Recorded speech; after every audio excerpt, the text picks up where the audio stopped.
Welcome to the On the Air podcast, a companion to On the Air magazine, a bi-monthly magazine from ARRL for beginner to intermediate ham radio licensees.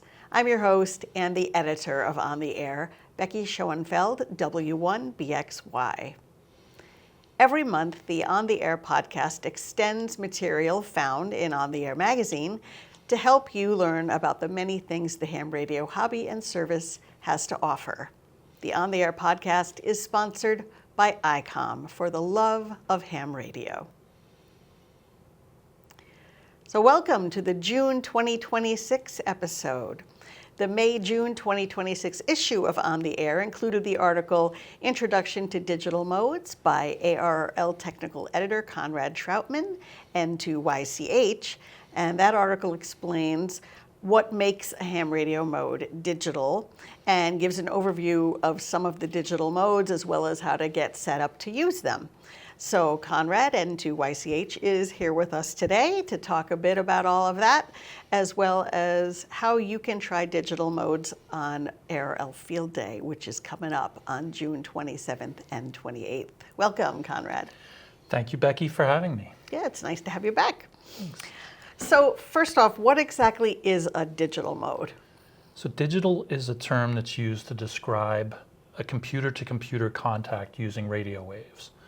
So FT8 is currently one of the more popular digital modes, and unlike the internet where computers talk via wires or Wi-Fi, ham radio digital modes use audio signals that are modulated or ride along on top of the radio signal. Then they're demodulated by anyone that has a receiver with the tuned to that frequency, and then converted back to a digital signal that the computer at the other end, the receiving end, can understand.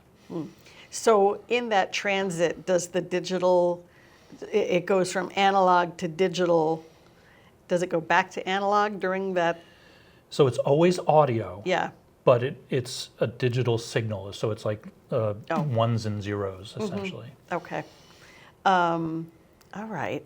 So why might a ham use a digital mode instead of a voice mode or CW? So relating my own experience here, I gravitated towards FT8 because I found that the voice modes on HF were a bit intimidating. You have to memorize the phonetic alphabet. You have to know what all of the Q codes mean. And meanwhile, putting a computer program on a computer and using that to connect to somebody else was a little less intimidating. So that was one way. It was easy to do.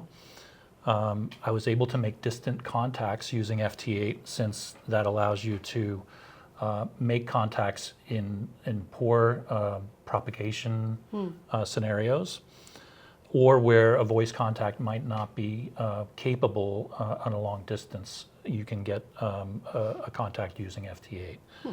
So from my point of view, it was a thrill to make contact with Australia and with Japan using FT8. I even made a park-to-park contact with Antarctica from here in Connecticut. So once you get the configuration of how to connect WSJTX, which is what the primary program used for FT8, to your computer and your HF radio, it opens up doors for you to connect to other programs as well, like WinLink. And WinLink is commonly used by ARRLs and other emergency communications groups to transmit emails or situational awareness forms via the radio waves, and you don't need to depend on the internet in order for those messages to get through, where typically internet goes down during big emergencies. Yeah, I see in a lot of the public service and MCOM material that we publish, WinLink is often referred to just as email over ham radio. Right, and it's there is an email. A connection to the internet through WinLink, but if the internet goes down, you can make point-to-point contacts using it. So, and that's all. It's all handled digitally. Yeah. So getting set up for digital modes, what do people need? What would the basics be in order to start using digital modes? So At the most basic level, you need a way to get audio to and from your computer to the transceiver. So think of the audio out of the computer taking the place of your microphone if you were talking into it. And then what's coming out of the speaker would basically be the output of the transceiver into the computer. So it's a bidirectional audio path with the transmission from the program to the radio taking the place of the mic, and then the audio out of the speaker going back into the computer program. So many of the newer receivers have the ability to use a single USB cable to go from the receiver to your USB port on the computer, and then the program WSJTX would recognize that the audio paths are there, as well as computer-aided transmission, or the CAT control that basically triggers the radio to key up when it's time to transmit. So that would work on more of the newer radios. On older ones, it's still possible, even if you don't have the USB capability, to use the audio in and out of your transceiver into an interface box. There's two companies that make them that are pretty popular. Digirig is one, and SignalLink is the other.